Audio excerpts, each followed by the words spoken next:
अच्छे से तैयार होकर शॉपिंग करने मार्केट जाती है और एक लहंगे की शॉप में जाकर बोलती है, अरे वाह, मेरी शादी के बाद से तो लहंगों की बहुत सारी वैरायटी आ गई है। मेरे टाइम पर तो वो घिसे पिटे 4 ही डिजाइन थे। भैया, आपके पास फिश कट लहंगा होगा क्या? क्या मैडम, इतने नए नए स्टाइल के लहंगे हैं यहाँ। इनमें से देखिए ना, फिश कट तो कितना पुराना हो गया है। ये वाला देखिए, दिखने में भी भारी लेकिन पहनने में बिल्कुल हल्का। हाँ अच्छा है, लेकिन मुझे कुछ खास पसंद नहीं आया। हाँ तो आप और देख लीजिए, देखने का कोई पैसा नहीं है मैडम। ये वाला देखिए। दुकानदार उसे तरह तरह के नए लहंगे दिखाता है, लेकिन कोई भी लहंगा उसे पसंद नहीं आता और वो उस शॉप से बिना कुछ लिए ही चली जाती है। मार्केट से निकलते हुए उसे एक लड़की दिखती है जिसने एक ब्लू कलर का सिंपल सा लेकिन बहुत ही खूबसूरत लहंगा पहना था। दीपिका की नजर उस लहंगे से हट ही नहीं रही थी। वो जल्दी से अपना फोन निकालकर उस लहंगे की फोटो क्लिक करती है और घर चली जाती है। शाम को जब उसका पति निहाल घर आता है तो वो उसके पास जाकर उसे फोन में उसी लहंगे की फोटो दिखाकर बोलती है, निहाल, मुझे सेम टू सेम ऐसा ही लहंगा चाहिए। तुम मेरे लिए लाओगे ना? ऑफिस से आया हूँ, चाय नहीं, कम से कम एक गिलास पानी तो पूछ लो। प्यास के मारे मेरा गला सूख रहा है। हाँ तो पहले लहंगा लाने के लिए हाँ करो, फिर चाय पिला दूंगी। क्या यार दीपू, तुम भी हद करती हो। ठीक है, मुझे पिक सेंड कर देना, मैं ले आऊंगा। जाओ अब एक कप कड़क चाय लेकर आओ। सच्ची आप ला दोगे? Thank you. मैं आपको ना अभी पिक सेंड करती हूँ और 2 मिनट में चाय बना कर लाती हूँ। इतना कहकर वो किचन में चली जाती है और निहाल खुद से बोलता है, बड़ी आई 2 मिनट में चाय देने वाली, इतने टाइम में तो पानी भी ना उबले। देखता हूँ कौन से लहंगे की फरमाइश की है मोहतरमा ने। इतना कहकर वो अपना फोन चेक करता है और पिक देखकर हैरान हो जाता है और बोलता है, भव्या, ये दीपिका को कहाँ मिल गई? और दीपिका को पसंद भी आया तो क्या अपनी सौतन का लहंगा? हे भगवान, आपको मेरे दोनों हाथों में लड्डू बर्दाश्त नहीं हो रहे क्या? दीपिका निहाल की पहली पत्नी थी, लेकिन भव्या से उसने दूसरी शादी अपने दोस्त को दिए हुए वादे के कारण की थी और निहाल ने दोनों से ही इस बात को छुपा रखा था। निहाल दीपिका को वैसा ही लहंगा लाकर देता है जिसे देखकर दीपिका बहुत खुश होती है।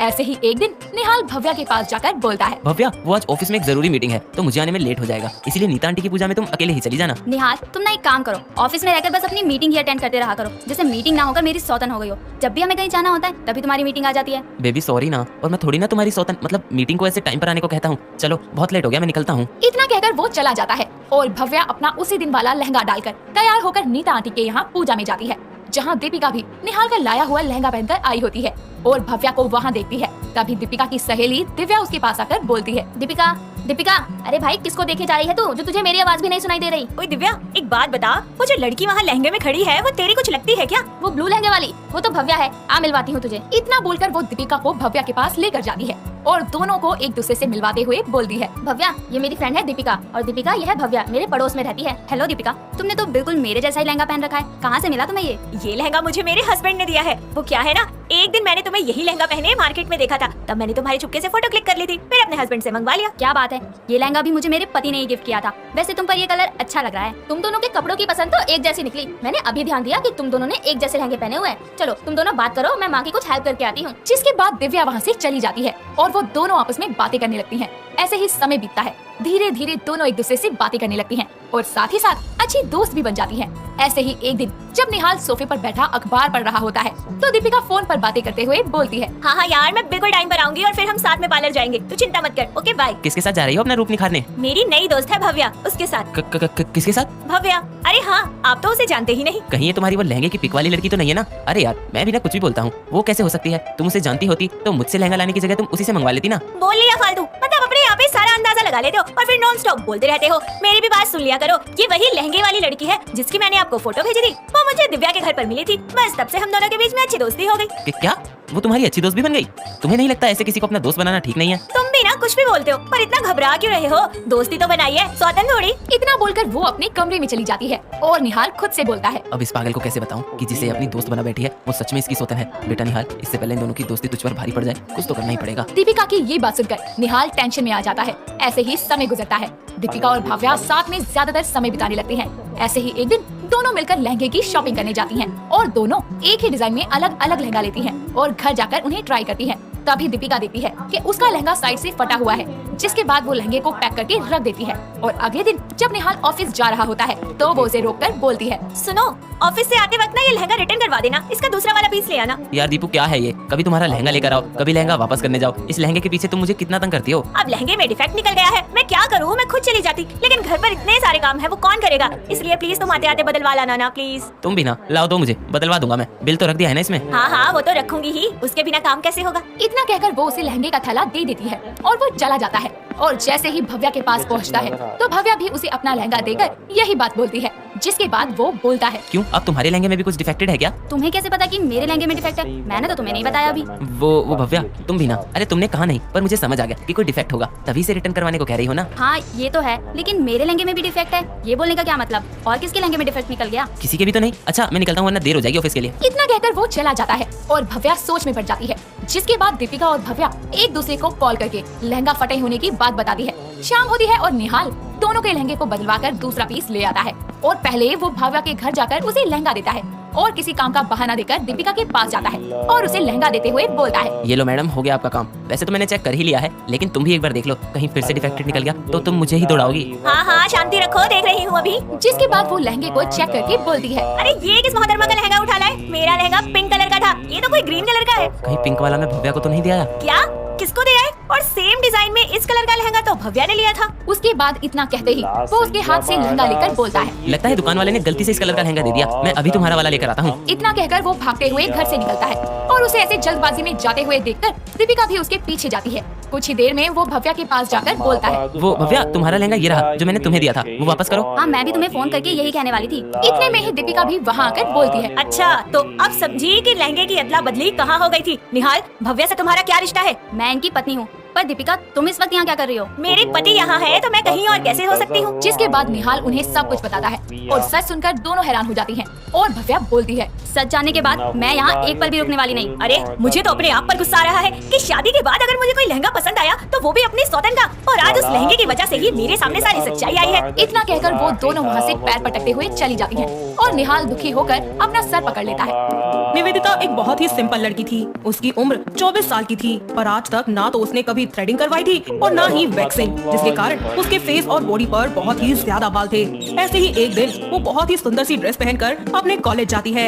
यहाँ कुछ लड़कियाँ उसे देखकर हंसने लगती है। निवेदिता उनमें से एक लड़की मालती के पास जाकर बोलती है, क्या बात है, मैं जोकर नजर आ रही हूँ क्या जो तुम मुझे देखकर ऐसे हंस रही हो? बेबी गर्ल, मैं ही क्या, तुम्हें कोई और भी देखेगा ना तो यही बोलेगा तुम लड़की के नाम पर थप्पा हो। ऐसे क्यों बोल रही हो तुम? बताना जरा। वैसे एक बात बताओ डार्लिंग, तुम लड़की ही हो ना या फिर कुछ और? कहीं कुछ गोलमाल तो नहीं है? ओ हेलो, जबान संभाल कर बात करो, समझ गई? वरना मुझे बोलने के साथ साथ ना लगाना भी होता है। मुझे कुछ भी कहने से पहले ना मिस निवेदिता जरा अपने आप को देखो। सिर्फ ड्रेस पहन लेने से कोई हीरोइन नहीं बन जाता, उसके साथ साथ ग्लैमर भी चाहिए होता है। And you are so dirty. कितने बाल है तुम्हारी बॉडी पर? निवेदिता बुरा सा मुंह बनाकर वहाँ से चली जाती है और अपने घर लौटती है। घर आने के बाद जब वो अपने कपड़े बदल रही होती है तो खुद को शीशे में देखती है और खुद से बातें करते हुए बोलती है, कितनी खूबसूरत हूँ मैं। हाँ बस थोड़े से बाल ही तो है, थोड़े से हाथ पर है, थोड़े से पैर पर है, थोड़े से अपर लिप्स पर है, पर मेरे लिए ये सब कुछ ओके है। मुझे खुद से इतना प्यार है तो किसी को मुझसे प्यार हो या ना हो क्या फर्क पड़ता है? और वैक्सिंग करूँ ना करूँ, थ्रेडिंग करूँ ना करूँ, किसी को क्या दिक्कत है जब मुझे ही कोई दिक्कत नहीं है। Love you baby. ऐसे ही समय बीतता जाता है और निवेदिता के कॉलेज में प्रॉम नाइट पार्टी ऑर्गेनाइज की जाती है, जहां निवेदिता स्लीवलेस शॉर्ट ड्रेस पहनकर चली जाती है और तभी निवेदिता की पसंद का गाना बजता है और वो अपने हाथ ऊपर करके नाचने लगती है, जिससे उसके अंडर आर्म्स के सारे बाल नजर आते हैं, जिसे देखकर सभी लड़कियां उस पर जोर जोर से हंसने लगती है। ऐसे में मालती उससे बोलती है, बेबी ये ड्रेस तुम जैसी लड़कियों के लिए नहीं बना, तुम तो वो अनारकली टाइप बोरिंग सूट पहना करो ताकि अपनी ये खेती कवर कर सको। मुझे समझ नहीं आता, बाल मेरी बॉडी पर है और दिक्कत तुम्हें हो रही है। बहस की आवाज सुनकर वहाँ एक केतन नाम का लड़का आता है और वो कहता है, What happened, guys? Is everything okay? Look at her baby, ये कितनी गवार लड़की है। OMG, ये क्या है? गाइस, इस बेचारी को कोई पार्लर का एड्रेस दो ताकि ये अपना होलिया बदल सके। रहने दो बेबी, इसे समझाने का वैसे भी कोई फायदा नहीं है, और वैसे भी पार्टी में एक जोकर की कमी थी जो इसने पूरी कर दी। Seriously? Oh, looking so funny. आज के टाइम पे भी तुम आदिमानव बनकर घूम रही हो। Come on, guys, क्लैपिंग करो मिस हेयर क्वीन के लिए। सभी लोग मिलकर निवेदिता पर जोर जोर से हंसने लगते हैं। वो वहाँ से चली जाती है। कुछ देर बाद पार्टी भी खत्म हो जाती है और केतन अपनी बाइक से घर जा रहा होता है। तभी वो देखता है कि एक लड़की पेड़ के नीचे लगे हुए बेंच पर बैठकर जोर जोर से रो रही है। वो अपनी बाइक साइड में लगाकर उसके पास जाकर बोलता है, एक्सक्यूज मी मैम, क्या मैं आपकी मदद कर सकता हूँ? आप ठीक तो है ना? हाँ सब ठीक है, तुम जाओ यहाँ से, मुझे अकेला छोड़ दो। जी देखिए, रात काफी हो गई है, आपका इस तरह यहाँ बैठे रहना ठीक नहीं है। ये लीजिए, अपने आंसू पोंछ लीजिए। निवेदिता केतन के रुमाल से अपने आंसू पोंछ लेती है और जैसे ही उसका रुमाल देते हुए पीछे की तरफ मुड़ती है तो केतन को देखकर उसकी आंखें गुस्से से लाल हो जाती है और वो बोलती है, तुम मन नहीं भरा था पार्टी में मेरी इंसल्ट करके जो यहाँ भी चले आए? नहीं चाहिए मुझे तुम्हारी मदद, जाओ यहाँ से। मैं बाकी सब लड़कियों जैसी नहीं हूँ तो क्या मुझे एंजॉय करने का हक नहीं है? आखिर सब मुझे सलाह देने क्यों आ जाते हैं? जिसे देखो मुझे सुनाता ही रहता है। निवेदिता को इस तरह रोता हुआ देखकर केतन को बहुत बुरा लगता है और वो अपने घुटनों के बल बैठकर कान पकड़कर उससे कहता है, I am sorry, please, I know तुम्हें बहुत बुरा लगा है, प्लीज मुझे माफ कर दो। It's okay. वैसे भी तुम अकेले थोड़ी ना थे, वहाँ पर और भी बहुत लोग थे। वैसे एक बात बताओ, तुम ऐसी क्यों हो? बाकी गर्ल्स की तरह क्यों नहीं हो? गलत मत समझना, बस ऐसे ही पूछ रहा हूँ। क्योंकि मुझे पसंद नहीं है रोज रोज पार्लर जाना, वैक्सिंग करवाना, मेरे बस की नहीं है ये सब। मैं जैसी हूँ ठीक हूँ। ओके ठीक है, चलो मैं तुम्हें घर छोड़ देता हूँ, काफी लेट हो गया है। केतन उसे अपनी बाइक पर बिठाता है और उसके घर तक छोड़ देता है। साथ ही रास्ते में दोनों ढेर सारी बातें करते हैं और इसी बीच उनकी गहरी दोस्ती हो जाती है। ऐसे ही वक्त बीतता जाता है। निवेदिता और केतन एक दूसरे को चाहने लगते हैं। तो वही कॉलेज के स्टूडेंट्स उन दोनों को एक साथ देखकर तरह तरह की बातें बनाते हैं। ऐसे ही वैलेंटाइंस डे आ जाता है और निवेदिता अपने दिल की बात केतन को बताने का फैसला करती है। और वैलेंटाइंस के एक शाम पहले जब वो कॉलेज से घर जा रही होती है, तभी वो केतन और उसके कुछ दोस्तों को बातें करते हुए सुन लेती है। भाई तू पागल हो गया है, जो उस बालों की दुकान को अपना दिल दे बैठा है। मैं निवेदिता से प्यार करता हूँ, हाँ मानता हूँ, उसकी हेयर रिमूव ना करने की आदत बुरी है और मुझे पसंद भी नहीं है। और उसका दिल तो साफ है ना, कितना प्यार करती है, कितनी केयर करती है मेरी दिल से। भाई बस केयर ही सब कुछ नहीं होता, और भी बहुत सी चीजें होती है लाइफ में, हर बार एडजस्ट नहीं किया जा सकता। और यह बात निवेदिता को समझनी चाहिए। अगर एक और लफ्ज तुमने मेरी निवेदिता के बारे में बोला तो मैं भूल जाऊंगा कि तुम मेरे दोस्त हो। कमाल है यार, तू उसके लिए अपने दोस्त छोड़ सकता है और वो तेरे लिए अपनी एक आदत नहीं छोड़ सकती। ये सारी बातें सुनकर निवेदिता को बहुत बुरा लगता है और वो वहाँ से सीधे एक बहुत ही बड़े सैलून में जाती है, जहाँ वो full body wax, threading, facial, hair removal सब कुछ करवा लेती है। और अगले दिन वो कॉलेज की वैलेंटाइंस पार्टी में एक रेड कलर की बहुत ही हॉट ड्रेस पहनकर जाने लगती है। साथ ही रास्ते में वो एक रेड रोसेस का बुके भी खरीद लेती है और कॉलेज पहुँचती है। यहाँ उसे देखकर सभी की आंखें फटी की फटी रह जाती है और वो केतन के पास जाती है और अपने घुटनों के बल बैठकर उसे फूल देते हुए बोलती है, केतन, मैं हमेशा यही सोचती थी कि मैं जैसी हूँ ठीक हूँ, पर मैं गलत थी। कभी कभी जिंदगी में बदलाव करना बहुत अच्छा होता है और खास तौर पर उस इंसान के लिए तो हंसते हंसते बदलना चाहिए जब कोई आपको बिना किसी डिमांड, बिना किसी कंडीशन के दिल खोल के चाहता हो। और दुनिया में चाहे लोग उसके बारे में कुछ भी कहते रहे, पर वो आप तक कभी कोई शिकायत नहीं आने देता। थैंक यू केतन, मुझे मेरे ही एक नए रूप से मिलवाने के लिए। निवेदिता थैंक्स मत कहो, मैंने कुछ नहीं किया है, मैंने बस तुमसे प्यार किया है।